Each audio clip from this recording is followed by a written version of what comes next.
ముందు letter of intent ఇస్తారు, you start the programme అంటారు. మనమేమో చాలా ఆర్భాటంగా ఇప్పుడు నేను అన్నట్టుగానే గవర్నమెంట్లో డబ్బులు ఎప్పుడు పోతాయి, మళ్ళీ 4 రోజులు వస్తాయిలే అని అనుకుంటాం. ఇవి in house programmes total students అందరూ అక్కడే ఉండి రాత్రింబవళ్ళు 30 రోజుల కోర్సులు, 90 రోజుల కోర్సులు.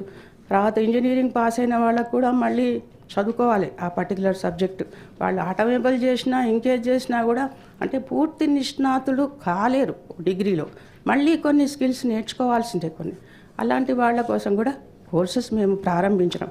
కానీ మళ్ళీ బిల్స్ తెచ్చుకోవడం అనేది ఒక పెద్ద ప్రొసీజర్. అది ఎంత ప్రొసీజర్ అంటే ఒక 1 year 2 years కూడా పడుతుంది. కరోనా కాలంలో చాలామంది దే లాస్ట్, ఎందుకంటే వాళ్ళు ఇన్వెస్ట్మెంట్ చేసినారు, ఆ తర్వాత ప్రభుత్వం నుంచి ఎటువంటి సమాధానం లేదు. ప్రయారిటీస్ మారిపోతాయి. కరోనా ముందు ప్రయారిటీ, అది కరోనా తగ్గించుకోవడం. అందరూ ప్రపంచం అంతా అల్లకల్లోలమైంది, మన దేశం కూడా అయింది, కాదనడం లేదు. కానీ చాలామంది అట్లా నష్టపోయినారు. నేను చెప్పేది ఏంటంటే ఈ స్కిల్ డెవలప్మెంట్ యూనివర్సిటీ అనేది, ఇప్పుడు మేమేమో చిన్న ఆర్గనైజేషన్, కానీ ఇది యూనివర్సిటీ రూపంలో చెప్తున్నారు. అనేక కోర్సులు ఇందులో చెప్తామంటున్నారు. టీచర్స్ ఎక్కడ దొరుకుతారు? What is your qualification? ఇప్పుడు ఒక సబ్జెక్టు బోధించాలంటే వాళ్ళకు ఏదో ఒక సర్టిఫికేషనో లేకుంటే డిగ్రీనో లేకుంటే ప్రొఫెసర్ క్యాడరో అది నిర్ణయించండి. అటువంటి విషయాలు లేకుండానే మనం డిక్లేర్ చేయడం అనేది సరే చేస్తాం, మనం ఎన్నో డిక్లేర్ చేస్తాం, కానీ అది ఇంప్లిమెంట్ చేయకపోతే మనమే పలసన పెడతాం. స్పెషల్లీ స్కిల్ డెవలప్మెంట్ గురించి నేను చెప్పదలుచుకుంటుంది. ఒక చిన్న ఫార్మసీలో ఒక ల్యాబ్లో ఒక మిషన్ ఉంటుంది సార్, హెచ్పిఎల్సి మిషన్ అంటారు. దాదాపు 18 లక్షల కాస్ట్ ఉంటుంది సార్ అది. సరే మనకు చాలా డిపార్ట్మెంట్స్ ఉన్నాయి కనుక అన్ని డిపార్ట్మెంట్లో అది ఒక మాలిక్యూల్ని అది చెయ్యాలి అంటే దాన్ని రీడింగ్ తీసుకోవాలంటే అది అందరికీ అవసరమే కనుక సరే ఎఫర్ట్ చేయాల్సిందే మనం పెడతాం. కానీ అది డే టు డే మారిపోతుంటుంది. ఒక 2 years కాగానే అవుట్డేట్ అయిపోతుంది. దానికి అన్ఇంటరప్టెడ్ కరెంట్ కావాలి.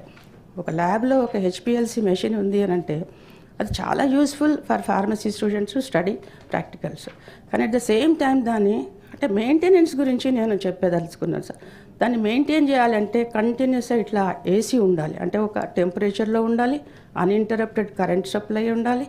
అలాగే 2 ఏళ్ల తర్వాత అది పనికిరాదు, కండెమ్డ్ అయిపోతుంది, మళ్ళీ కొత్తది కొనుక్కోవాలి.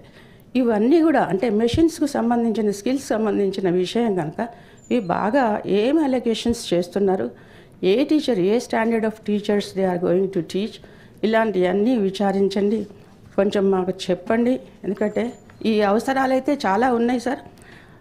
ప్రపంచం కుగ్రామం అవుతున్న సందర్భంలో ఒక విషయం నిన్న న్యూస్లో చూశాను సార్. 15% ఏమంటారు మన డిగ్రీ లెవెల్లో 15% నాన్ లోకల్కి తీసేస్తున్నాం కోటా అని.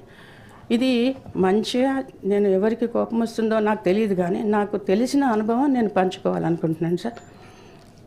15% రిజర్వ్ ఇది నాన్ లోకల్ తీసేసి మొత్తం మన వాళ్ళకే ఇస్తే సంతోషమే, కానీ as a teacher it's not right sir actually. ఎందుకంటే కొన్ని ఇంటర్నేషనల్ ప్రోగ్రామ్స్ ఉంటాయి సార్. మా దగ్గర కూడా జర్మనీ నుంచి ఒక 15 మంది గ్రూప్ వచ్చి ఇక్కడ ఆర్కిటెక్చర్కి సంబంధించింది, అంటే ఇల్లు ఎట్లా కడతారు, ఇక్కడి వాతావరణం ఏంటి, ఇక్కడి లోకల్గా ఎట్లా ఉంటాయి వీళ్ళ ఇళ్ళు అని. అప్పుడు దాదాపు 15-20 ఏళ్ల కింద మాదాపూర్ చిన్న గ్రామంలాగా ఉండేది. అక్కడ వాళ్ళు 15 రోజులు ఉండి అక్కడే ఆ చుట్టుపక్కల ఊళ్ళన్నీ తిరిగారు. మా పిల్లలు వాళ్ళతోని, మన పిల్లలు కూడా వాళ్ళతోని కలిసి ఒక 50 మంది పిల్లలు చుట్టుపక్కల ఊళ్ళల్లో తిరిగి అసలు ఇళ్ళు ఎట్లా ఉన్నాయి, కవేలు ఇళ్ళు అంటే మన గూన పెంకులతో కట్టిన ఇళ్ళు, వాసాలు, ఇలాంటివన్నీ చూసి తర్వాత వాళ్ళు స్టడీ చేయడానికి ఒక అవకాశం ఉంటుంది. మన పిల్లలు కూడా ఇక్కడి నుంచి ఆర్కిటెక్చర్ పిల్లలు కూడా ఇంజనీరింగ్లో కూడా ఇలాంటి వెసులుబాటు ఉంది.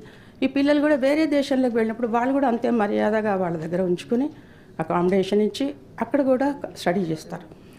ఒక ఇల్లు కట్టాలంటే మన దేశ పరిస్థితులు వాతావరణం వేరు, అదే వేరే దేశాల్లో ఇంకొక ఇది స్టడీ చేయడానికి అంటే ఎక్స్చేంజ్ ప్రోగ్రామ్స్కి దోహదపడే ఈ సబ్జెక్ట్ని మనకు మాత్రమే పరిమితం చేయడం వల్ల లాభం లేదు.